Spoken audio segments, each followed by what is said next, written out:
अल्हम्दुलिल्लाह नहमदुहु व नस्तईनुहु व नस्तगफिरुहु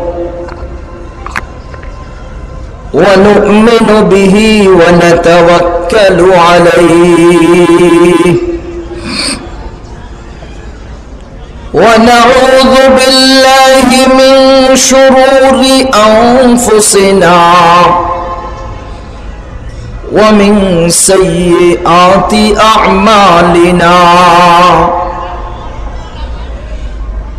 मन यहदिहिल्लाहु फला मुदिल्ल लहु व मन युद्लिलहु फला हादिय लहु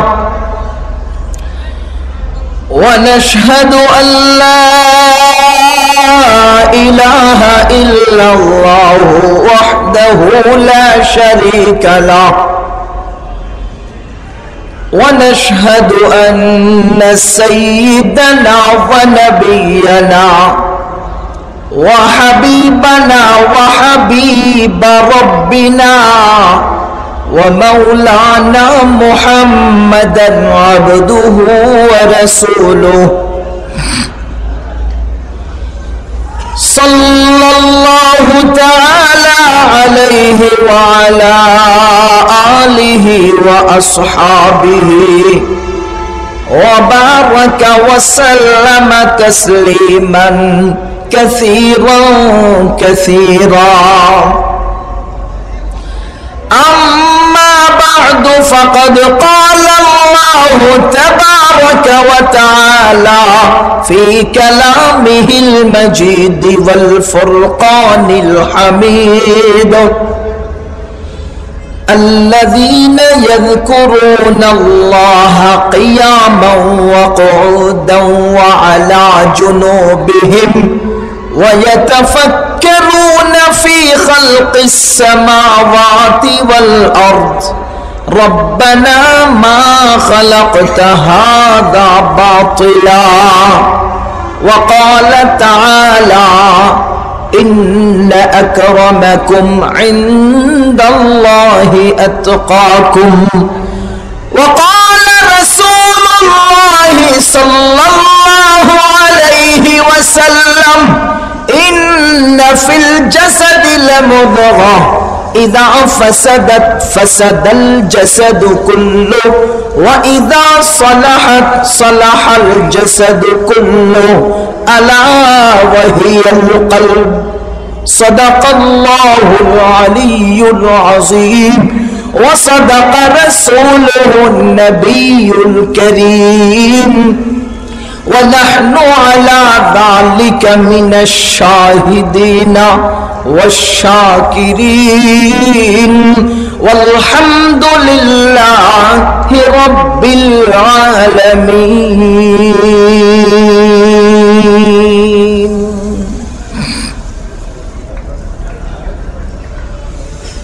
पाबंदी तकदीर के पाबंदी अहकाम पाबंदी तकदीर के पाबंदी अहकाम ये मसला मुश्किल नहीं है मर्द खिदमत ये मसला मुश्किल नहीं है मर्द खिदमत एक आन में 100 बार बदल जाती है तकदीर एक आन में 100 बार बदल जाती है तकदीर है उसका मुक़ल्लिद अबना खुश बिखुरसन तकदीर के पाबंद नबा ता तो जमादात तकदीर के पाबंद नबा ता तो जमादात मोमिन फ़क़त अहकाम इलाही का है पाबंद मोमिन फ़क़त अहकाम इलाही का है पाबंद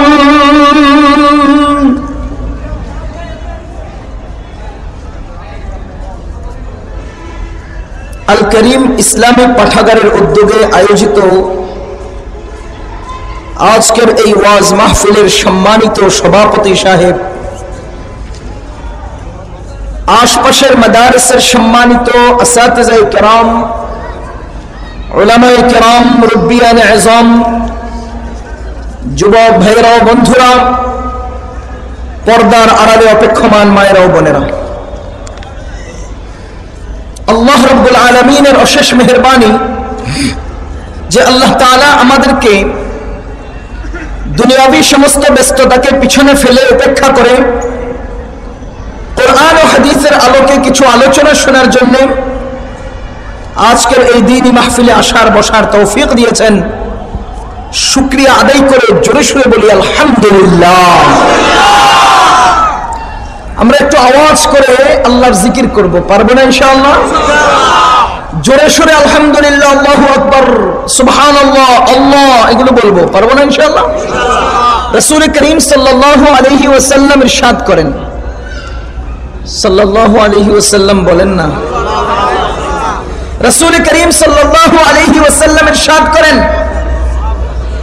যেখানে আল্লাহ রাব্বুল আলামিনের নামের জিকির হয় সেখান থেকে শয়তান লেজ গুটাইয়া পালিয়ে যায়। আস্তে যদি পড়ি আস্তে যাবে, জোরে বললে জোরে যাবে। যতটুক আমাদের আওয়াজ যাবে ততটুক অন্তত শয়তান লেজ গুটাইয়া পালিয়ে যাবে। সুতরাং আমরা এমন জোরে আল্লাহর নামের জিকির করব, আমরা এমন জোরে আল্লাহর নামের জিকির করব যাতে করে আমাদের আওয়াজ অন্তত তার কাটার বেড়ার বাহির পর্যন্ত পৌঁছে। কারণ তার কাটার বেড়ার বাহির থেকে অসংখ্য শয়তানেরা আজকে বাংলাদেশের অলিতে গলিতে ঘুরে ঘুরে ইসলামকে নিয়ে, মুসলমানদেরকে নিয়ে, এই দেশের জনগণকে নিয়ে, দেশের মাটিকে নিয়ে ছিনিমিনি খেলার চেষ্টা করা হচ্ছে। এই মুসলমান, আল্লাহর নামের আওয়াজ দিয়ে এমন ভাবে আমাদের জিকিরকে আমরা উচ্চ করব যাতে করে আমাদের আওয়াজ সেই তার কাটার বেড়া পর্যন্ত চলে যায়। কেন? এই দেশের শয়তানগুলো যেন এই দেশ থেকে অন্তত তার কাটার বেড়ার আউটে চলে যায়। পারবো না ইনশাআল্লাহ? জোরে বলি আলহামদুলিল্লাহ। আল্লাহ রাব্বুল আলামিনের অশেষ মেহেরবানি যে আল্লাহ তাআলা আমাদেরকে দ্বীনি মাহফিলে আসার তৌফিক দিয়েছেন, মুসলমান বানিয়েছেন। মুসলমান কি বানিয়েছেন? মুসলমান। আল্লাহ তাআলার কাছে সবচেয়ে দামি জাতি, সবচেয়ে প্রিয় জাতি, সবচেয়ে উন্নত জাতি মুসলমান। কারা? মুসলমান। আল্লাহ মেহেরবানি করে আমাদেরকে মুসলমান বানিয়েছেন, আলহামদুলিল্লাহ। আল্লাহ মেহেরবানি করে হযরত ইব্রাহিম আলাইহিস সালামের উম্মত মুসলমান নন, আমাদেরকে হযরত ইব্রাহিম আলাইহিস সালামের উম্মত মুসলমান বানাই, আমাদেরকে হযরত মুসা আলাইহিস সালামের উম্মত করে মুসলমান বানাননি, আমাদেরকে হযরত ঈসা আলাইহিস সালামের উম্মত করে মুসলমান বানাননি। আল্লাহ তাআলা মেহেরবানি করে আমাদেরকে আখির নবী সাইয়্যিদুল মুরসালিন মুহাম্মদুর রাসূলুল্লাহ সাল্লাল্লাহু আলাইহি ওয়াসাল্লামের উম্মত করে দুনিয়াতে পাঠিয়েছেন, মুসলমান বানিয়েছেন। আল্লাহর অশেষ কৃপা, দয়া, মেহেরবানি, শুকরিয়া আদায় করে জোরে সোরে বলি আলহামদুলিল্লাহ। সম্মানিত উপস্থিতি, অনেক বিষয় নিয়ে আলোচনা করা দরকার। আমাদের সমাজে এই পরিমাণ ঘুণে ধরেছে, আমাদের সব জীবনের প্রতিটি ক্ষেত্রকে এমন ভাবে পচন ধরেছে, সব বিষয় নিয়ে কথা বলা দরকার। কিন্তু একজন মানুষ সময় সীমিত, কতটুকুন কথা বলা যায়? এজন্য আজকে আমি একটা বিষয় নিজে নিজে নির্বাচন করেছি, নির্ধারণ করেছি, যেটা আমার বুঝমতে এই মুহূর্তে সবচেয়ে প্রয়োজনীয় এবং সবচেয়ে দরকারি বলে মনে হয়েছে। সেটা হলো রাসূল করিম সাল্লাল্লাহু আলাইহি ওয়াসাল্লাম ইরশাদ করেন,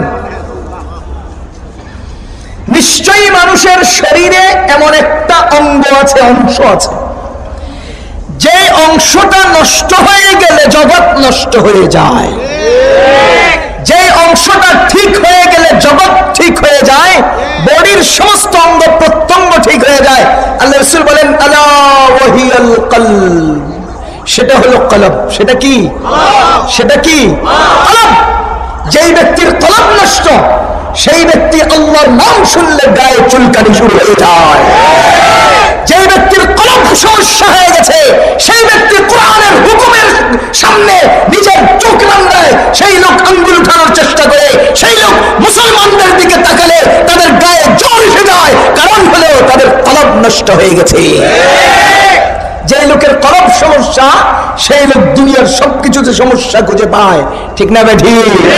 ও মুসলমান, জ্বরাক্রান্ত মানুষেরা মিষ্টি দিলেও তিতা লাগে। জ্বরে আক্রান্ত মানুষদের মিষ্টি খেতেও কি লাগে? তিতা লাগে।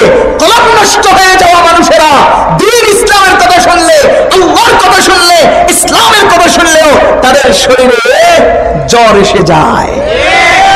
এজন্য কলব ঠিক করেন, কলব ঠিক করেন। ডানকে ডান বুঝবেন, বামকে বাম বুঝবেন, সাদাকে সাদা বুঝবেন, কালোকে কালো বুঝবেন, উঁচাকে উঁচা বুঝবেন, নিচুকে নিচু বুঝবেন। যদি কলব ঠিক না হয়ে যায়, এই সাদার মধ্যেও আপনি কালোই দেখতে পাবেন। রাসূল করিম সাল্লাল্লাহু আলাইহি ওয়াসাল্লাম বলেন যে ওই কলব ঠিক, পুরো জগৎ ঠিক। যে ব্যক্তির কলব ঠিক, আল্লাহু আকবার, সেই ব্যক্তি হাত দিয়ে দুই নাম্বারি করতে পারে না। যে ব্যক্তির কলব ঠিক, সেই ব্যক্তি মুখ দিয়ে মিথ্যা কথা বলতে জানে না। যে ব্যক্তির কলব ঠিক, সেই ব্যক্তি হারাম খেতে জানে না। যে ব্যক্তির কলব ঠিক, সেই ব্যক্তি বাম পথে চলতে জানে না। যে ব্যক্তির কলব ঠিক, সেই ব্যক্তির কল্পনা, জল্পনা, চিন্তা, ভাবনা, গবেষণা সব ঠিক। এজন্যই নবীজি বলেন কলব এটাই আসল, এটাই আসল, এটাই আসল। যার কলব ঠিক সে হলো মুত্তাকি। সে কি? আত্তাকওয়া হাহুনা, আত্তাকওয়া হাহুনা, আত্তাকওয়া হাহুনা। আল্লাহ রাসূল সাল্লাল্লাহু আলাইহি ওয়াসাল্লাম একবার বলেন কলব ঠিক করো, জগৎ ঠিক হয়ে যাবে। আবার বলেন তাকওয়া এখানে, তাকওয়া এখানে। এখানে বলে ইঙ্গিত দিয়েছেন কলবের দিকে। আত্তাকওয়া হাহুনা, আত্তাকওয়া হাহুনা। কলব ঠিক, জগৎ ঠিক। তাকওয়া অর্জন করবে, জগৎকে সুন্দর দেখতে পাবে। এজন্য আজকে আমার আলোচনার বিষয়বস্তু হলো তাকওয়া বা মুত্তাকিদের পরিচয়। কাদের পরিচয়? মুত্তাকিদের পরিচয়। মুত্তাকিদের পরিচয় মহান আল্লাহ সূরা হুজুরাতের মধ্যে বলেন, আমি আগেই আপনাদেরকে বলে রাখতেছি, সত্য কথা সত্য হিসেবে বলে যাব, সত্য কথা সত্য হিসেবে বলে যাব। এখানে কেউ মনে কষ্ট নেবেন না, আমি কাউকে ব্যক্তিগতভাবে বলতে চেষ্টা করতেছি না, সত্য কথা সত্য হিসেবে বলে যাব। যাদের প্রয়োজন তারা গ্রহণ করবেন, যাদের ভালো লাগবে না তারা গ্রহণ করেন না। কারণ কাউকে কথা গ্রহণ করানো এটা নবীজিরও দায়িত্ব ছিল না।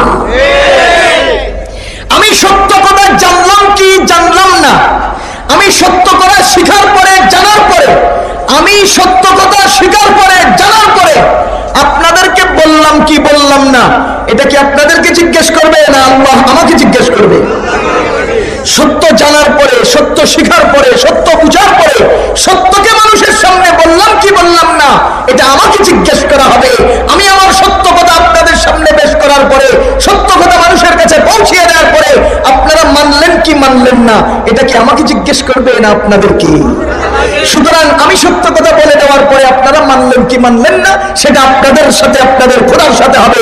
এই ব্যাপারে আমাদের কিছু যায় আসে না। কিন্তু সত্য কথা বললাম কি বললাম না আমাকে জিজ্ঞেস করা হবে। এজন্য আমি আল্লাহর দিকে তাকিয়ে সমস্ত সত্য কথা কোরআন ও হাদিসের আলোকে আপনাদের সামনে বলার চেষ্টা করব। কেন?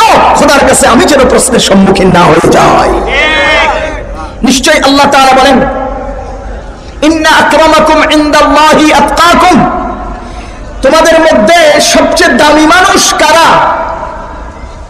তোমাদের মধ্যে সবচেয়ে দামি মানুষ কারা? যারা মুত্তাকি। আল্লাহর কাছে দামি মানুষ কারা? ইন্না আকরামাকুম ইনদাল্লাহি আতকাকুম। আল্লাহ রাব্বুল আলামিন বলেন, তুমি অনেক বড় ধনবান হতে পারো, অনেক বড় বাহাদুর হতে পারো, অনেক বড় বংশধর হতে পারো, অনেক টাকা পয়সার মালিক হতে পারো, অনেক পদের অধিকারী হতে পারো। আল্লামা ইকবাল বলেন, ये तो सैयद भी हो, मिर्जा भी हो, अफगान भी हो, ये तो सैयद भी हो, मिर्जा भी हो, अफगान भी हो, तुम हो कुछ हो तो बताओ तो मुसलमान भी हो। বলতে পারো সৈয়দ তুমি, মির্জা তুমি, পাঠান তুমি, বলতে পারো সৈয়দ তুমি, মির্জা তুমি, পাঠান তুমি, কিন্তু কি হে বলতে পারো খাঁটি মুসলমান যে তুমি, কিন্তু কি হে বলতে পারো খাঁটি মুসলমান যে তুমি। আল্লাহ তাআলা বলেন, তুমি সৈয়দ হতে পারো, তুমি বড় বংশধর হতে পারো, তুমি অনেক টাকার মালিক হতে পারো, অনেক বাহাদুর হতে পারো, অনেক পদের অধিকারী হতে পারো, অনেক সিংহাসনের মালিক হতে পারো। প্রশ্ন আমার, তুমি কি মুত্তাকি হতে পেরেছো কিনা? সেটাই হলো সবচেয়ে বড় কথা। কোন সৈয়দের দাম খোদার কাছে নেই, কোন বাহাদুরের দাম খোদার কাছে নেই, কোন পদবীর দাম খোদার কাছে নেই। আল্লাহর কাছে একমাত্র দামি মানুষ হলো যারা যত বড় মুত্তাকি তার মর্যাদা আল্লাহর কাছে তত বেশি। যারা যত বড় মুত্তাকি তার মর্যাদা তত বেশি। ইন্না আকরামাকুম ইনদাল্লাহি আতকাকুম, যে যত বড় মুত্তাকি তার মর্যাদা আল্লাহর কাছে তত বেশি। সূরা নিসা এর 31 নম্বরে আয়াতে আল্লাহ তাআলা বলেন, ইন তাজতানিবু কাবাইরা মা তুনহাউনা আনহু নুকাফির আনকুম সাইয়্যাতিকুম ওয়া নুদখিলুকুম মুদখালান কারীমা। আল্লাহ রাব্বুল আলামিন বলেন, ইন তাজতানিবু, যদি তোমরা তাকওয়া অর্জন করার জন্য যদি তোমরা বেঁচে থাকো, বিরত থাকো, কাবাইরা মা তুনহাউনা আনহু, সমস্ত বড় বড় গুনাহ থেকে, যেগুলো থেকে বেঁচে থাকার জন্য আল্লাহ রাব্বুল আলামিন বলেছেন, যদি আল্লাহর পক্ষ থেকে নিষিদ্ধ বড় বড় গুনাহ থেকে তোমরা যদি বেঁচে থাকতে পারো, আল্লাহ রাব্বুল আলামিন বলেন, নুকাফির আনকুম সাইয়্যাতিকুম, আমি আল্লাহ তোমাদের ছোট্ট গুনাহগুলোকে মোচন করে দেব, ওয়া নুদখিলুকুম মুদখালান কারীমা, এবং সম্মানিত জায়গা জান্নাতে পৌঁছে দেব। সম্মানিত জায়গায়, মুদখালান কারীমা, সম্মানিত জায়গা জান্নাতে পৌঁছিয়ে দেবে। বাংলাদেশের সম্মানিত জায়গা সংসদ ভবন, বাংলাদেশের সম্মানিত জায়গা হোটেল শেরাটন, বাংলাদেশের সম্মানিত জায়গা হোটেল আগ্রাবাদ, বাংলাদেশের সম্মানিত জায়গা হোটেল সোনারগাঁ। এই সমস্ত সম্মানিত জায়গায় ঢোকার জন্য লুঙ্গি পরলে ঢুকতে দেয় না, পায়জামা পরলে ঢুকতে দেয় না, প্যান্ট পরতে হয়, আরো উন্নত কিছু লাগাইতে হয়। ও মুসলমান, মহান আল্লাহ তাআলা বলেন, হে দুনিয়ার বাদাম ব্যাপারীরা শুনে রেখো, ও দুনিয়ার রিকশাওয়ালারা শুনে রেখো, ও দুনিয়ার কৃষকেরা শুনে রেখো, তোমার চামড়ায় ভাঁজ পড়ে গেছে, তোমার চেহারা ফ্যাকাশে হয়ে গেছে, তোমার শরীর একদম এলোমেলো হয়ে গেছে, তোমার প্যান্ট কেনার পয়সা নাই, কিন্তু সূরা নিসা এর 31 নম্বর আয়াতে মহান আল্লাহ তাআলা বলেন, হে বাদাম ব্যাপারীরা, দুনিয়ার বুকে সম্মানিত জায়গায় ঢোকার জন্য পজিশন তৈরি করতে হয়, পরিস্থিতির আগে, এবং বিভিন্ন উন্নত কাপড় চোপড় পরিধান করতে হয়, কিন্তু তুমি বাদাম ব্যাপারী বড় বড় গুনাহ থেকে যদি বেঁচে থাকতে পারো, ওই সমস্ত আর দুনিয়ার বুকে যারা আজকে সম্মানিত বলে নিজেদেরকে দাবি করছে, তাদের থেকে 1000 বছর আগে এই বাদাম ব্যাপারীকে মহান আল্লাহ তার থেকে 1000 কোটি গুণে সম্মানিত জায়গা জান্নাতে পৌঁছায় দিবে। এদের জন্য, বাদাম ব্যাপারীদের জন্য বড় হাই ফাই প্যান্ট শার্ট লাগে না, বড় টাইটুই লাগে না। কেন? আল্লাহ বলতেছেন, তোমার পোশাকের দিকে আমি তাকাই না, তোমার পোশাকের দিকে আমি তাকাই না, তোমার শরীরের ভাঁজের দিকে আমি তাকাই না, তোমার হিমসিম বডির দিকে আমি তাকাই না, তোমার সুঠাম দেহের দিকে আমি তাকাই না। আমার বলার উদ্দেশ্য হলো এতটুকুন, যদি তোমরা বড় গুনাহ থেকে বেঁচে থাকতে পারো, আমি আল্লাহ তোমাদেরকে সম্মানিত জায়গা জান্নাতে পৌঁছায় দেব। তাকওয়া অর্জন করেন যে যত বড় মুত্তাকি তার মর্যাদা আল্লাহর কাছে তত। এবার এই ব্যাপারটা বাহ্যিক দৃষ্টিতে চেয়ারের মালিক কিনা সেটা নয়, এরা জমিদার। জমিদার বুঝেননি? জমিদার, যার কাছে জমি আছে হলো জমিদার, আর যার কাছে ঈমান আছে সে হলো জমিদার। তুমি ঈমানদার হতে পেরেছো কিনা সেটাই দেখার বিষয়। আরে বাদাম ব্যাপারী ঈমানদার হয়ে যায়, কোটিপতি জমিদার হয়, ঈমানদার হতে পারে না। এজন্য তুমি জমিদার কি সেটা আল্লাহর কাছে কিছুই যায় আসে না, সত্যিকারে ঈমানদার কিনা সেটাই দেখার বিষয়। এজন্য আজকের আলোচনার বিষয় হলো আমাদের তাকওয়া। তাকওয়া তাকওয়া তাকওয়া মানে পরহেজগারি, তাকওয়া মানে গুনাহ থেকে বেঁচে থাকা, তাকওয়া মানে অন্যায় থেকে নিজেকে বারণ করা, বাঁচিয়ে রাখা, তাকওয়া মানে আল্লাহর পক্ষ থেকে নিষিদ্ধ বস্তু থেকে নিজেকে হেফাজতে রাখা, নিজেকে কন্ট্রোল করা, এটার নাম হলো তাকওয়া। যেখানে পেলাম সেখান থেকে নিলাম, যেটাই পেলাম সেটাই গ্রহণ করলাম, যেমন পেলাম তেমন নিলাম, এটার নাম তাকওয়া নয়। আল্লাহর পক্ষ থেকে নিষিদ্ধ বস্তু থেকে নিজেকে, নিজের সংসারকে, পরিবারকে, সমাজকে, জাতিকে বাঁচিয়ে রাখার নাম হলো তাকওয়া। এজন্য যে যত বড় মুত্তাকি তার দাম আল্লাহর কাছে তত বেশি। নামাজ পড়া ইবাদত কিনা? জোরে বলেন, নামাজ পড়া ইবাদত কিনা? ঘুষ না খাওয়া ইবাদত। যেগুলো আল্লাহ করতে বলেছেন সেগুলো করা যেমন ইবাদত, যেগুলো আল্লাহ করতে নিষেধ করেছেন সেগুলো ছেড়ে দেওয়া সেটাও ইবাদত। সুতরাং ও দুনিয়ার মুসলমান, আমি আপনাদেরকে স্পষ্ট করে কথা বলতে চাই, আজকে বাংলাদেশের জমিনে বড় বড় টাকাওয়ালারা একে তো নামাজ ঠিক মতো পড়ে না, দ্বিতীয়ত সুদ ঘুষের সাথে জড়িত। খোদার কসম, সুদকে সঠিক পথে খায় না, বোঝা গেল জগতের সবচেয়ে বড় দিনদার, সবচেয়ে বড় ইমানদার, সবচেয়ে বড় মুত্তাকি উলামায়ে কেরাম ছাড়া আর কেউ নয়। দুদিকে তাদের ইবাদত, আল্লাহর আহকামকে মেনে নেওয়া সেটাও তাদের ইবাদত, আল্লাহর নিষিদ্ধ বস্তু থেকে বেঁচে থাকা সেটাও যদি ইবাদত হয়। এবার দেখেন উলামায়ে কেরাম একদিকে সুদ ঘুষের সাথে জড়ে না, অন্যদিকে নামাজ তরক করে না, তাহলে এরা ডবল ইবাদত গুজার। আর আপনাদের কাছে চেয়ার আছে, পদ আছে, সত্যিকারে ঈমান আছে কিনা সেটা জিজ্ঞেস করতে চায়। আল্লাহ মুত্তাকিদের পরিচয় আজকে আমার আলোচনার বিষয়। মুত্তাকিদের সম্পর্কে মহান আল্লাহ তাআলা একটা আয়াতে বলেন, একটু পানি খাবো, আল্লাযীনা ইয়াযকুরুনাল্লাহা কিয়ামা ওয়া কুউদা ওয়া আলা জুনুবিহিম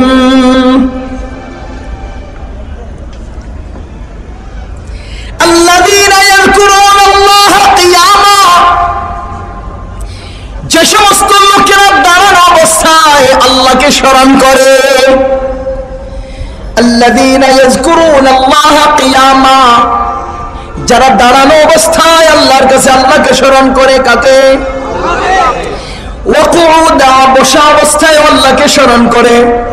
ওয়া আলা জুনুবিহিম, শয়নরত অবস্থায় আল্লাহকে স্মরণ করে।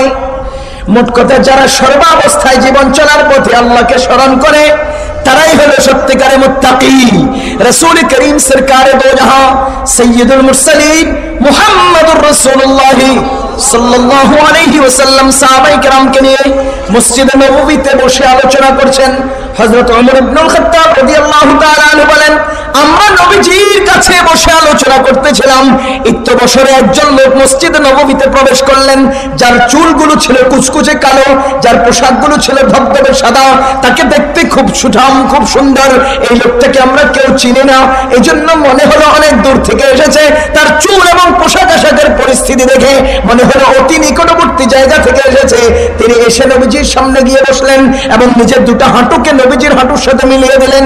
মিলিয়ে দিয়ে স্বাভাবিক নয়, বরং নিজের দুইটা হাঁটুকে নবীজির হাঁটুর উপরে দিয়ে একেবারে মনোযোগ সহকারে নিজের মাথাকে ঝুঁকিয়ে আল্লাহ রাসূলের কাছে গিয়ে বলেন, ইয়া রাসূলুল্লাহ, ইসলাম কি জিনিস আমাকে বলুন। আল্লাহ রাসূল ইসলাম সম্পর্কে তাকে উত্তর দিলেন। দ্বিতীয় নম্বর প্রশ্ন করলেন, ঈমান কি জিনিস আমাকে বলুন। আল্লাহ রাসূল ঈমান সম্পর্কে তাকে উত্তর দিলেন। তৃতীয় নম্বরে জিজ্ঞেস করেন, মাল ইহসান, ইয়া রাসূলুল্লাহ ইহসান কি জিনিস। ইয়া রাসূলুল্লাহ জীবন চলার পদ্ধতি কেমন হবে। ইয়া রাসূলুল্লাহ যুগ পরিবর্তন আমাদের জীবনের গতিবিধি কেমন হবে। আল্লাহ রাসূল সাল্লাল্লাহু আলাইহি ওয়াসাল্লাম বলেন, আনতা বুদাল্লাহা কাআন্নাকা তারাহু ফাইন লাম তাকুন তারাহু ফাইন্নাহু ইয়ারা। তুমি এমন ভাবে দিন কাটাও, এমন ভাবে বন্দেগী করো, এমন ভাবে তোমার জীবনের প্রতিটি মুহূর্ত অতিক্রম করো যেমন তুমি নিজেই মহান আল্লাহকে দেখতেছো। আর যদি তোমার এই চোখ দিয়ে আল্লাহকে দেখার মতো অবস্থা না হয়, তবে অন্তরে এই কথা বদ্ধমূল করে নাও যে আল্লাহ অবশ্যই তোমাকে দেখতে আছে। কি বলেন, আল্লাহ দেখতেছেন কিনা? বলেন, আল্লাহ দেখতেছেন কিনা? ইয়ালামু খাইনাতাল আয়ুনি ওয়া মা তুখফিস সুদূর, ইয়ালামু খাইনাতাল আয়ুন। আল্লাহ রাব্বুল আলামিন বলেন, তোমরা চোখের কোণা দিয়ে কি কি খেয়ানত করো আমি আল্লাহ দেখি। কি বলেন, দেখে কিনা? আল্লাহ দেখেন কিনা? এখানে গণ্যমান্য লোকজন বসা, এলাকার চেয়ারম্যান সাহেব বসা, এলাকার গণ্যমান্য সমস্ত ব্যক্তিবর্গ এখানে বসা, একজন বাদী একজন বিবাদী, দুপক্ষ সামনে বসেছে, হাজার হাজার জনগণ সামনে উপস্থিত। বাদী পক্ষের উকিল সাহেব, বিবাদী পক্ষের উকিল সাহেব, দুই সাহেব দুই পাশে দাঁড়ানো, দুজনে জেরা করতেছেন। এই জেরা করার এক পর্যায়ে বাদী পক্ষ তার নিজের দলিল আদিল্লা কায়েম করছে, বিবাদী পক্ষ তার দলিল আদিল্লা কায়েম করছে। প্রত্যেকেই আপন অবস্থায় যখন অটুট আর অবিচল, ততক্ষণ পর্যন্ত কোনো সমঝোতা হয় না, ততক্ষণ পর্যন্ত কোনো সমাধান হয় না। কিন্তু এক পর্যায়ে কি করলো, বিবাদী পক্ষের উকিল সাহেব বাদী পক্ষের উকিল রে তলে তলে চোখটিভি দিয়ে আঙুল একটা দেখায় দিয়েছে, আর বিবাদী পক্ষের উকিল সাহেব আস্তে ঘায়েল হয়ে গেছে। দুজনের মধ্যে আলাদা একটা চুক্তি হয়ে গেছে। হাজারো জনগণ কেউ দেখে নেই, চেয়ারম্যান মেম্বার কেউ দেখে নেই, গণ্যমান্য ব্যক্তিবর্গ কেউ দেখে নেই। মহান আল্লাহ রাব্বুল আলামিন বলেন, তোমাদের চোখের কোণা দিয়া উকিল কি করেছ কেউ দেখে নাই, আমি আল্লাহ দেখে ফেলেছি। ইয়ালামু খাইনাতাল আয়ুন, তোমরা চোখের কোনা দিয়ে কি খেয়ানত করো। ও যুবক ভাইরা, আমরা যখন স্কুল থেকে বেরিয়ে দলবদ্ধভাবে আসতে থাকি, ওদিক থেকে মেয়েদের একটা গ্রুপ আসতে আছে, আমরা ছেলেরা যাচ্ছি, মেয়েরা আসতেছে। আমি যাকে টার্গেট করেছি 10 জনের সামনে, সেই 10 জনের মাঝখানে একজনকে তুমি চোখ টিভি দিয়ে কি করেছো কেউ দেখে নাই, আমার আল্লাহ দেখে ফেলেছে।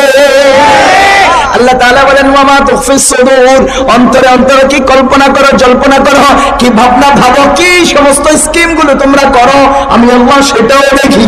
ঠিক না ভাই? আল্লাহ সব দেখেন কিনা, সব জানেন কিনা? এবার রাসূল সাল্লাল্লাহু আলাইহি ওয়াসাল্লামকে জিবরাইল আলাইহিস সালাম জিজ্ঞেস করে, ইয়া রাসূলুল্লাহ মানে সাম, জীবন চলার গতিবিধি কেমন হবে, কেমনে চলতাম, কিভাবে দিন কাটাবো? এবার আল্লাহ রাসূল বলেন তুমি দিন অতিবাহিত করো এমন ভাবে কান্নাকা তারাহু, কেমন তুমি নিজেই আল্লাহকে দেখতেছো।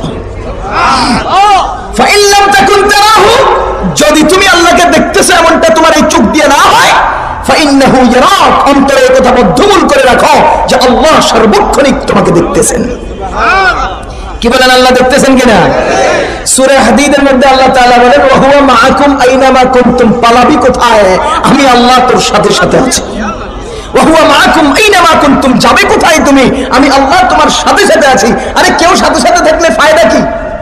উপকার লাগবে না? উপকার তো রাখতে হবে। কেউ আমার কাছে কাছে থাকলে ফায়দা কি? দুটা ফায়দা, অনেকগুলো ফায়দার মধ্যে আমি উল্লেখযোগ্য দুটা ফায়দার কথা বলি।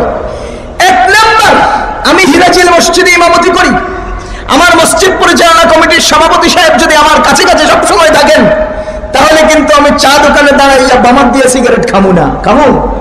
কেউ যদি না থাকেন, মাঝে মধ্যে পট করে আরেকজনের কি বলে ডিব্বা খুলে চকলেট চুরি করার চিন্তা হয়তো বা হতে পারে, কিন্তু একজন লোক যদি আমার কাছে কাছে সবসময় থাকে, তো ওনারা তো অন্তত ডরে ডরে হলেও নিজে বেঁচে থাকুন। ঠিক না? দ্বিতীয় নাম্বার, উনি যদি আমার কাছে থাকেন, তাহলে ঘটনার চক্রে যদি কখনো পিছল খাই, পড়ে যেতে চাই, পট করে তাকে ধরে ফেলতে পারবো এবং নিজে বেঁচে যাব। সুতরাং যদি কেউ আমার কাছে থাকেন, পাশে থাকেন, দুটা ফায়দা, অনেক ফায়দার দুটা উল্লেখযোগ্য ফায়দা। এক নম্বর ফায়দা হলো আমার দ্বারা কোনো অঘটন ঘটবে না, কারণ একজন লোক আমাকে পাহারা দিয়ে চলছেন। দ্বিতীয় নম্বর ফায়দা হলো আমি কোনো না কোনো পরিস্থিতির শিকার হলে সাথে সাথে তার সহযোগিতা, তার সাহায্য আমি তার থেকে পেয়ে যাব। এজন্য মহান আল্লাহ তাআলার এই কথাটা অন্তরে নেন। তাকওয়া অর্জন করার সবচেয়ে বড় ঔষধ, সবচেয়ে বড় মাধ্যম, আল্লাহ সূরা হাদীদে বলেন ওয়া হুয়া মাআকুম আইনামা কুনতুম, তুমি যেখানেই থাকো না কেন আল্লাহ তোমার সাথে সাথে আছে। আল্লাহ আমাদের সাথে সাথে আছেন কিনা? বিশ্বাস আছে? আগেই বলছি, অন্তর ঠিক থাকলে বিশ্বাস থাকবে, কলব ঠিক বিশ্বাস হবে, কলব ঠিক না দেখলে কিচ্ছু হবে না। আল্লাহ আবার কেনা যে বেটা কলব ঠিক না, এটা আল্লাহ আবার কেনা। ঠিক না? ঠিক। সুতরাং আল্লাহ যে কে সেটা দলিল প্রমাণ কায়েম করার জন্য আমি আজকে এখানে বসি নেই। একটা ছোট্ট উদাহরণ আপনাদেরকে দেই। ইমাম আবু হানিফা রাহমাতুল্লাহি আলাইহি যখন তিনি ছাত্র, একদিন এক নাস্তিক যে আল্লাহকে বিশ্বাস করে না এমন একজন লোক স্টেজে হাজার হাজার মানুষের উপস্থিতিতে সেই লোকটা বলতেছে, কোন মুসলমান যদি আমার 3টা প্রশ্নের উত্তর দিতে পারে আমি তাদের ধর্ম মেনে নেব, ইসলাম গ্রহণ করে নেব। সবাই নীরব, কারণ নাস্তিক অনেক বড় শিক্ষিত, অনেক বড় দার্শনিক, অনেক বড় বুদ্ধিমান মানুষ। এই লোকটার কোন প্রশ্নের কি উত্তর আল্লাহই তো জানে, কিভাবে দিয়ে কোন পেছে বলি। ইমাম আবু হানিফা রাহমাতুল্লাহি আলাইহি ছাত্র মানুষ, সমস্ত মানুষদেরকে ভেদ করে স্টেজের কাছে এসে ওই লোকটাকে বলতেছে, সাহেব আপনার 3 প্রশ্নের উত্তর আমি দিতে প্রস্তুত আছি।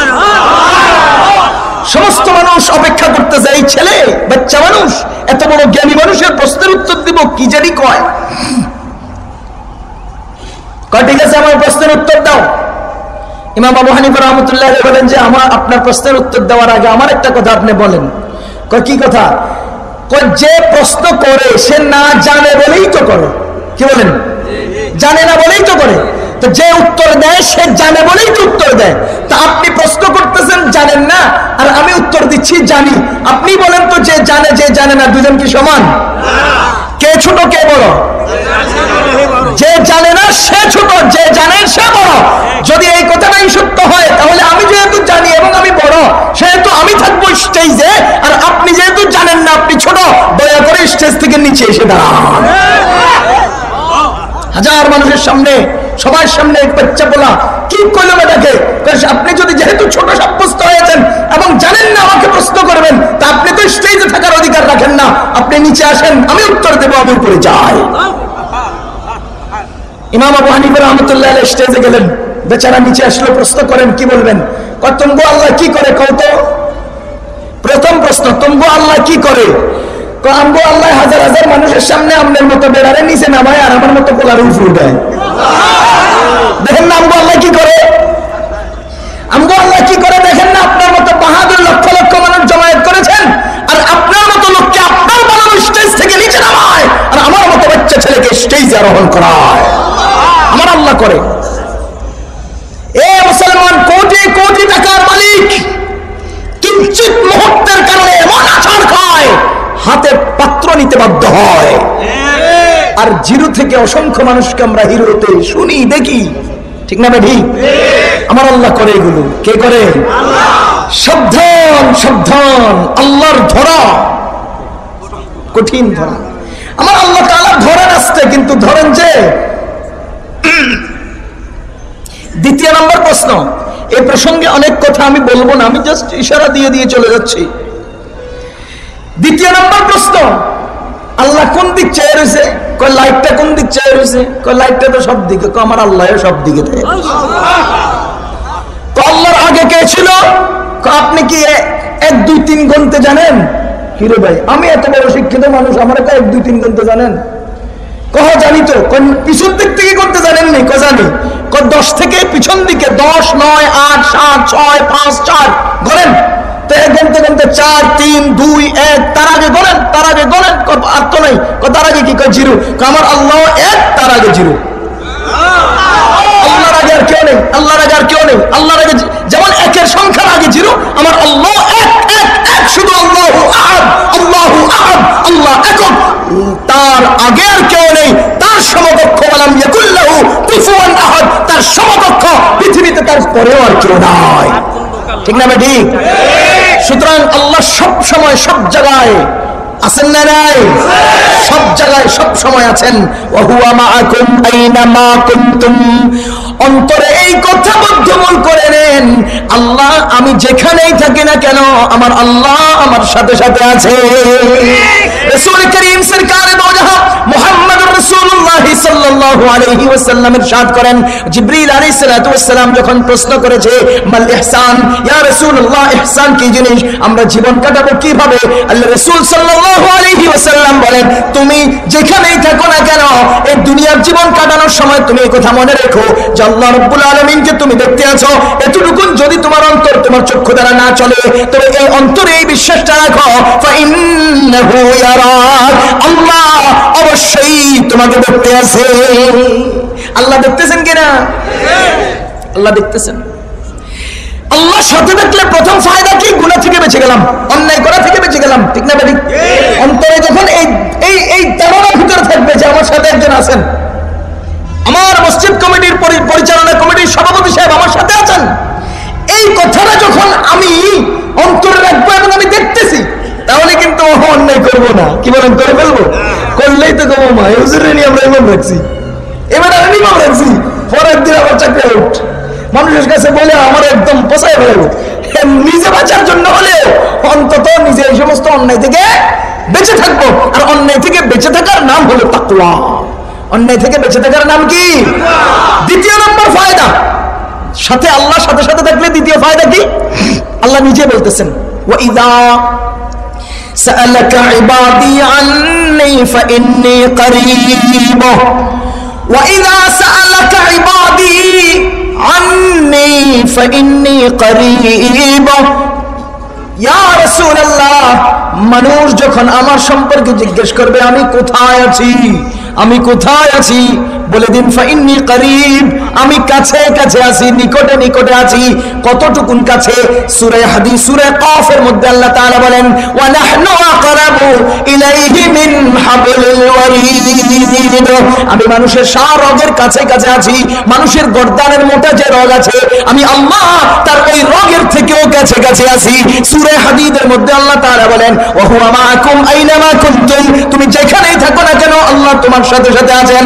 ও মুসলমান, আমার সাথে যদি একজন ব্যক্তি থাকেন, আমার বন্ধু আছেন, বিপদে পড়েছি বন্ধু বলে ডাক দিলে আমার ডাকে সাড়া দেন। আমার আব্বা যদি আমার কাছে থাকেন, আব্বা বলে ডাক দিলে আমার ডাকে সাড়া দেন।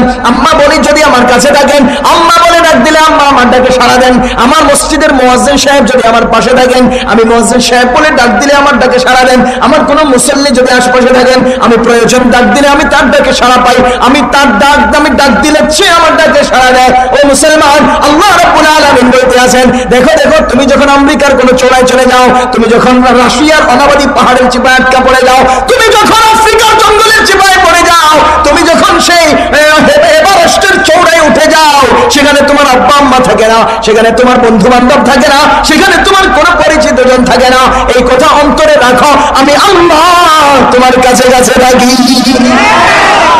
উজিবু দাওয়াতাদ দাঈ ইযা দাআন, আল্লাহ রাব্বুল আলামিন বলেন, দেখো দেখো, কেউ কাছে থাকলে প্রয়োজনে ডাক দিলে পাওয়া যায়। আমি আল্লাহ তো সব সময় আছি, যেখানেই থাকো না কেন আমাকে ডাক দিলে আমি আল্লাহ সাথে সাথে তোমার ডাকে সাড়া দিয়ে থাকি।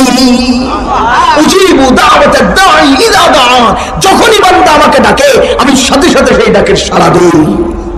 এ মুসলমান, বান্দা আল্লাহকে ডাকলে আল্লাহ ডাকে সাড়া দেন। এটা কি আমার কথা না কোরআনের কথা? কোরআন কি মানুষের লেখা না আল্লাহর মুখের কথা? আল্লাহর নিজের কালাম। কোরআন আল্লাহর নিজের কালাম। আল্লাহ নিজেই বলতেছেন যে বান্দা আমাকে ডাকে আমি ডাকে সাড়া দেই। বান্দা আমাকে ডাকলে আমি ডাকে সাড়া দেই। এই জগতের কিছু মানুষ আজকে আল্লাহর কাছে না চাইয়া হুজুরের কাছে চায়, ইমাম সাহেবের কাছে চায়, চায় কিনা বলেন না? নিজে নিজে না চাইয়া হুজুরের কাছে চায়, মামুর কাছে চায়। কার কাছে চায়? কথা কয় না, মামার কাছে। কার কাছে? এ মুসলমান, মামার পেট আছে কিনা? মামার নিজের পেট আছে কিনা? ভাতিজা আছে কিনা? ভাগিনা আছে কিনা? শালা সম্বন্ধী আছে কিনা? স্ত্রী পুত্র আছে কিনা? আল্লাহর কি মামু আছে? আল্লাহর পেট আছে? আল্লাহর শালা সম্বন্ধী আছে? এই জগতের মানুষ, যে মামুর নিজের পেট আছে, এই মামুর নিজের পকেট আছে, সে নিজের পেট পুরাবে, নিজের পকেট পুরাবে না তোকে দিবে। যে আল্লাহর পেট নাই, মামু নাই, শালা নাই, সম্বন্ধী নাই, তার কাছে না চাইয়া মামুর কাছে কেন চাস? যে মামু নিজের পেট পুরাবে, পকেট পুরাবে না তোরে দিব। আল্লাহর তো নিজের পেট নাই, পকেট নাই, মামু নাই, ভাতিজা নাই। আজকে নগণ্য থেকে নগণ্য, সামান্য থেকে সামান্য কয়েক বস্তা আটা, কয়েক বস্তা ময়দা, এগুলো যদি কি বলে বিতরণ করার জন্য রাষ্ট্রপক্ষ থেকে আসে, তাই এলাকার নেতা একদম আনপড়, একদম কিচ্ছু জানে না, এরকম ভাতিজারা ডেকে তুই করে দে, ওই এক বস্তা বিতরণ করে আর 2 বস্তা বিচ্ছা খায়। এরা তো করে দিব না, হে আল্লাহ দিব। তো মামুর কাছে কি লেগেছাস? কি ব্যাপার? শাহজালালের মাজারে গেছিলাম রাহিমাহুল্লাহু তাআলা। শাহজালাল রাহমাতুল্লাহির মাজারে গত বছর জাস্ট মাহফিল করতে গিয়ে ঢুকছি, ভিতরে ঢুকা তো দেখতে দেখতে এক পর্যায়ে সালমান শাহর কবর সেখানে। আমি ওখানে ঘুরতে গেছি, দেখি যে মধ্যবয়স্ক একটা লোক একটা ঝাড়ুর মতো কি যেন একটা নিয়ে ওগুলো পরিষ্কার করতেছে, হাতের মধ্যে 20 টাকার একটা নোট। আমার একটা হুজুর কিচ্ছু দেন, সকাল থেকে কিচ্ছু পাই নাই, কিচ্ছু দেন, সকাল থেকে কিচ্ছু পাই নাই। তা আমি বললাম যে কাকা, আমি তো এনে নিতে আইছি, কাউকে দিতে আইনি। তো তোমার যদি দিতে তো দিয়ে গেলাম, আমি আসি নিবার লাগা। যদি তোমার কাছে কিছু থাকে আল্লাহর রাস্তায় আমারে দাও। হাতের মধ্যে 20 টাকা দেখছি, আমি বললাম তোমার হাতে যেটা আছে এটা আমার দিয়ে দাও। কয় এটা আপনার দিয়ে দেবো, আমি সকাল থেকে পাইছি। চললাম, এটা আমার দিয়ে ফেলছে। আমি পকেটে নিয়ে সোজা আনা শুরু করছি। যাক, আইছিলাম নিতে, পাইয়া গেছি 20 টাকা। বেড়া পিছিয়ে পিছিয়ে এক হুজুর সকাল থেকে কিচ্ছু পাই না, 20 টাকায় পেয়েছি। এখন আমরা যদি লয়ে যান গাতে, আমি তো কি করুন? আমি গেলাম 20 টাকায় পাইবা, বেশি পাইবা না, নিবা? কহ দিয়ে দেন তো, 20 টাকা আবার দিয়ে দিছি বেড়ারে। আরে আমি তো গেছি গাতে পাওয়ার জন্য, আমার কাছে চায়।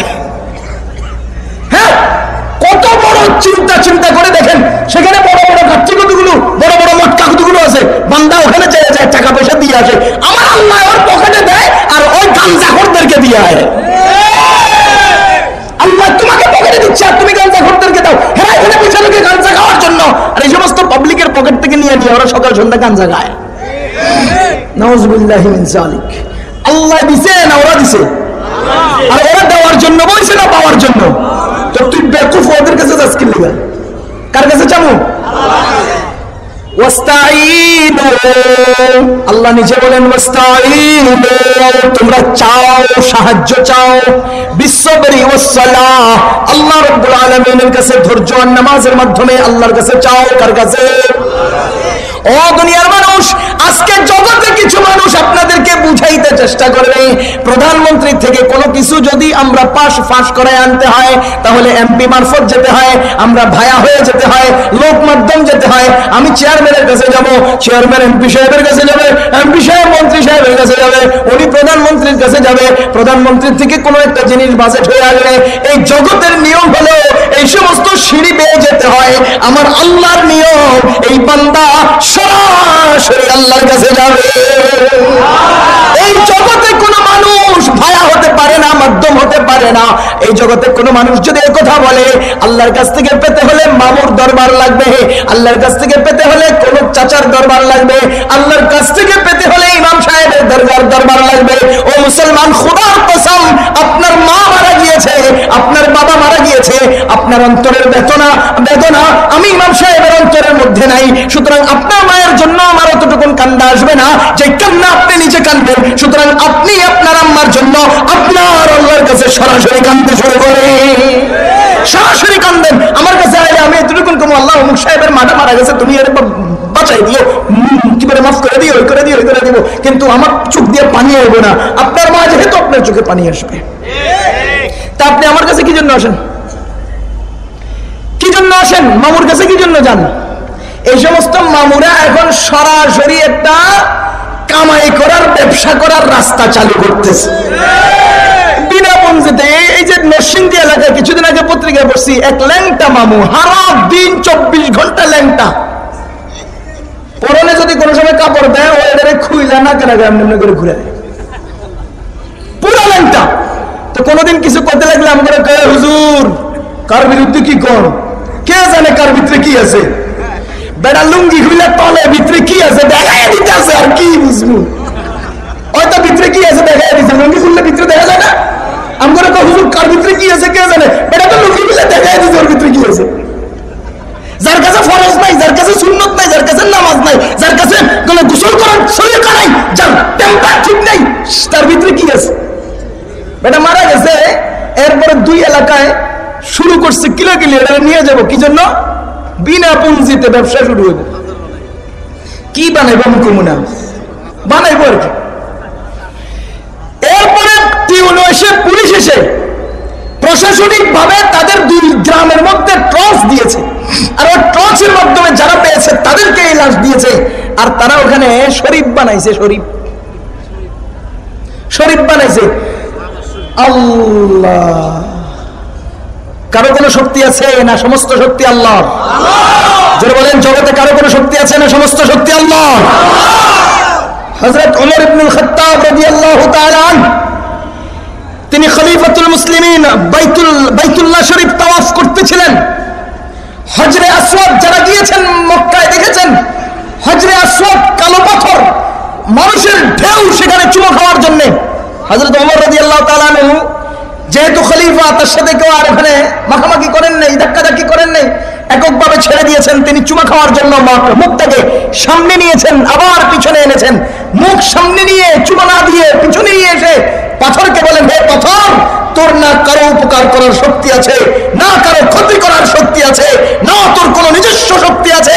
এ পাথর, আমি রাসূলকে দেখেছি তোকে চুমা দিতে, এই জন্য আমি চুমা দিচ্ছি। তোর কোনো শক্তি আছে, এই জন্য আমি তোকে চুমা দিচ্ছি না, এই জন্য তোকে চুমা দিচ্ছি না। যেই লোকটা মরে যাওয়ার আগে ল্যাংটা চলে, সেই লোকটা মরে যাওয়ার পরে আপনাকে রিজিক দিবে। হায় হায় হায়, কি চিন্তা মানুষের। যেই লোকটা মরে যাওয়ার আগে নিজের লুঙ্গি পরাও জানতো না, আর সেই লোকটা মরে যাওয়ার পরে এই সমস্ত পাবলিকের রিজিক দিবে, পোলা দিবে, সন্তান দিবে। হায় হায় হায়। ইন্ডিয়াতে আমি গেছি, আমি দেশের বিভিন্ন অঞ্চলে এই সমস্ত জায়গাতে যাওয়ার সুযোগ হয়েছে। ইন্ডিয়ার একটা ছোট্ট একটা ঘটনা বলি। হায়দ্রাবাদে একটা পাহাড় আছে, পাহাড়ের উপরে একটা শরীফ আছে, পাহাড়ি শরীফ। ওটাকে কয় পাহাড়ি শরীফ। পাহাড়ি শরীফ তা আমি উঠছি 350 সিঁড়ি পাড়াইয়া উঠছি, এত উপরে। ওঠার পরে মসজিদে জোহরের নামাজ পড়া, এখানে একটা মাজার, পিছন পশ্চিম সাইডে বেশ কিছু জায়গা খালি আছে, চতুর্দিকে মানুষেরা ওই মাজারে তওয়াফ করে। তওয়াফ নাউজুবিল্লাহ কয় না? তওয়াফ করার জন্য আল্লাহ তাআলা বানাইছেন শুধু একটা ঘর, নাম হলো বাইতুল্লাহ, কাবা। কোনটা? কাবা। এর ব্যতিক্রম অন্য কোনটা তওয়াফ করা জায়েজ নাই। কেউ যদি করেন, যেটা কেউ করেন, এটা বাইতুল্লাহকে ছোট করলেন। কাকে ছোট করা হলো? বাইতুল্লাহকে ছোট করলেন। সাবধান, এই কাজ করা যাবে না।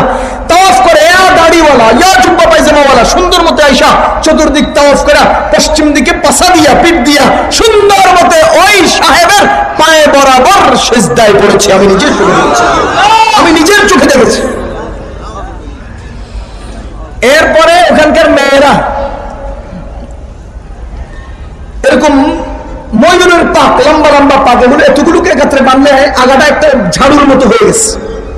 তো ক্লিন শেপ করা একজন মানুষ দক্ষিণ পূর্ব কোণে, কবরের দক্ষিণ পূর্ব কোণে এরকম পিলার আছে, পিলারটা ইয়া মোটা হয়ে গেছে। তো দেখলাম কিসে দিয়া মোটা, ওই কালো লাল লাল সুতা লাগায় না মানুষ হাতে, এগুলো দিয়ে পুরো পিলারটা লাল মোটা করে ফেলছে, লাগায় আজকে 1 মাস পরে নিয়ে যায়। বরকত বরকত। তো ওই সাহেব ময়ূরের পাকওয়ালা ঝাড়ুইটা একবার মাজারের গায়ে লাগায়, আর একবার এই যুবতী মেয়েদের চেহারা থেকে পা পর্যন্ত একটা মোছন দেয়।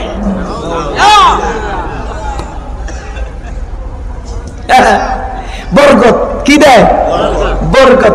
তা আমি হুজুর এই তথ্যগুলো জানার জন্য একটা সূরা ইয়াসিনের বই লইয়া পশ্চিম সাইডে ওয়ালের লগে বসে বসে দেখতেছি কি কি করে এরা। আসলে তো পড়ার জন্য না, দেখার জন্য। তো বসছি এটা দেখার জন্য, এই ঘটনাগুলো দেখতেছি। এরপরে দেখলাম যে মাজারের দক্ষিণ পশ্চিম কোণার পিলারের মধ্যে দোকানদাররা এরকম মেমোগুলো ঝুলায় রাখে না, এরকম রডের মধ্যে মেমো কতগুলোর মতো ঝুলানো। তা আমার মনে কৌতূহল জাগলো এই কাগজগুলোর মধ্যে কি আছে দেখতে হবে। আস্তে আস্তে সামনে গেলাম এবং কবরের পিঠ থেকে একটা গোলাপ ফুল নিয়ে এভাবে নাকের সামনে ধইরা এরকম চোখ মিলে দেখলাম যে লেখা আছে, বাবা मेरी बहन की शादी नहीं हो रही है, आप गायब से शादी की बंदोबस्त कर दीजिए। बाबा मेरे भाई चलते वक्त पैर टूट गया, उसके पैर को आप इलाज करवा दीजिए। हे मुसलमान, एक दरखास्तेর মধ্যে লেখা আছে, বাবা আমার বোনের বিয়ে হচ্ছে না, আপনি বিয়ের ব্যবস্থা করে দেন। আমার ভাইয়ের পা ভেঙে গেছে, আপনি চিকিৎসা করে দেন। আস্তে বলেন নাউজুবিল্লাহ। এরপরে তার বাম পাশে একটা বাক্স, এই বাক্সের ভিতরে মহিলারা এভাবে আঙ্গুল ঢুকাইয়া কালো কালো কি যেন হয় না চোখের ভিতরে ঠেলে ঢুকায়। তা আমার মনের মধ্যে প্রশ্ন হয় এখানে কি হইতেছে। পরে পিচ্ছি একটা পোলা এনে ডাক দিছি, দাঁড়া যা ভাই, আইসে আইসে নাম क्या है, ये क्या, कहाँ के हो, कहाँ से आए हो, क्या कर रहा हो, सब खबर लईसी। ले यार परे जिज्ञेस करलाम যে ভাই यहाँ पर क्या हो रहा, यहाँ पर क्या हो रहा है? के अंदर सुरमा है, सुरमा।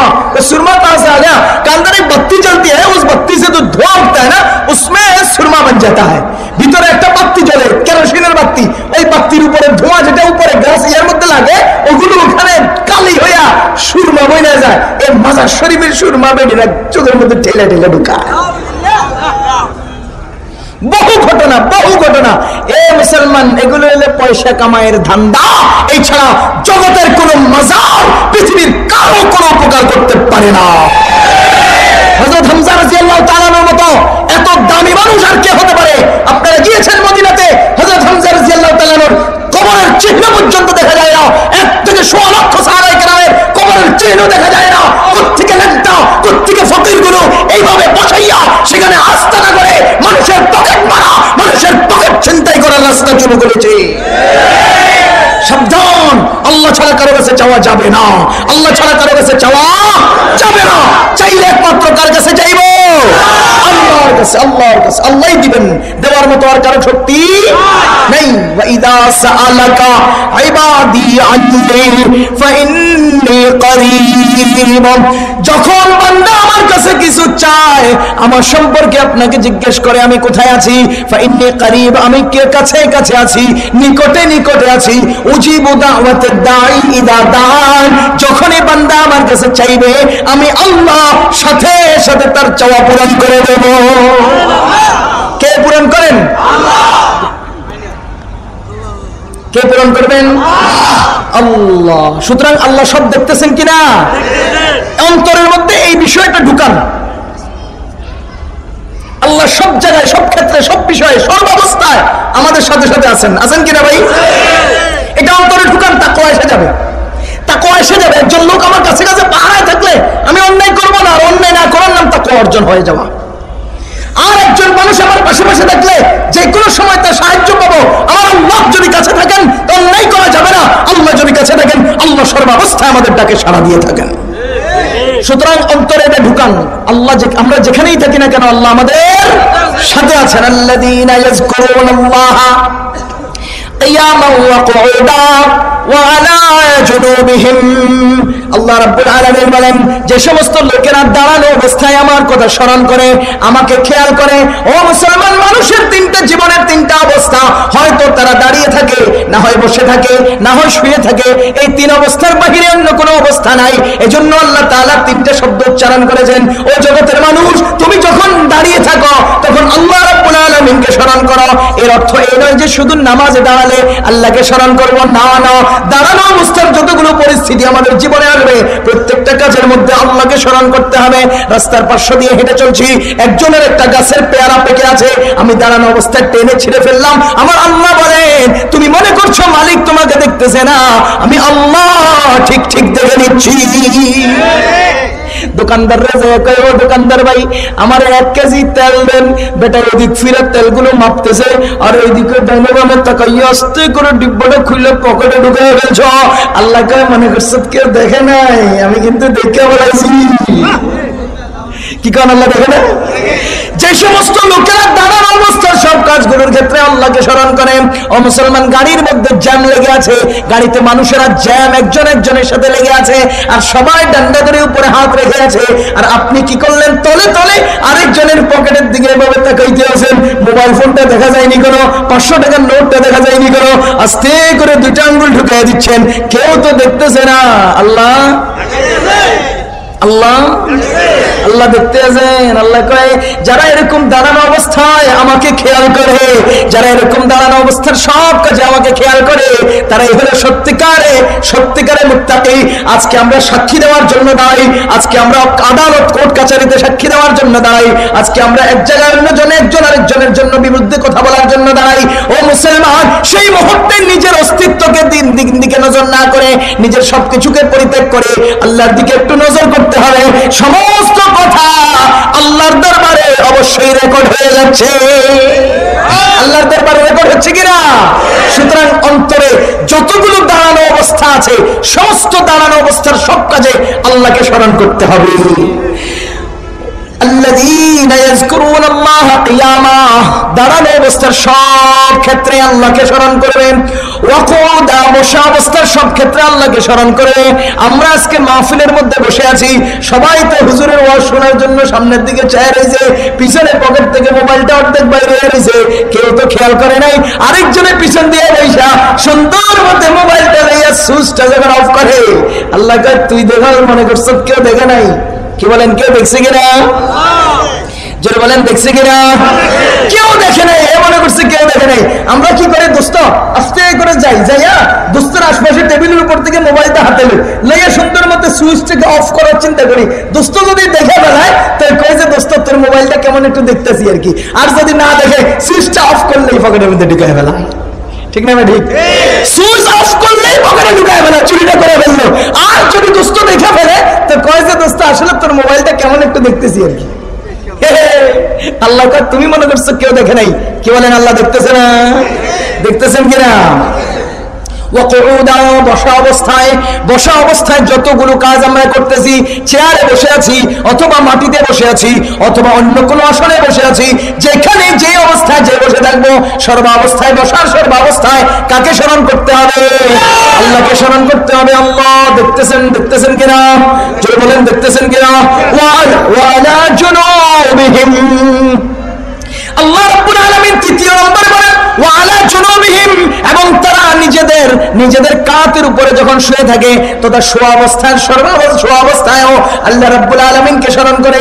ও আমার যুবক যুবক ভাইরা খেয়াল করে শোনেন, ও আমার যুবক ভাইরা খেয়াল করে শোনেন, একটা সময় এমন ছিল আমরা যখন টেলিভিশন দেখতে যেতাম আমাদের আম্মা আব্বা আমাদেরকে বকাঝকা করতেন, আমাদের মুরব্বীরা আমাদেরকে বকাঝকা করতেন, মারধর করতেন।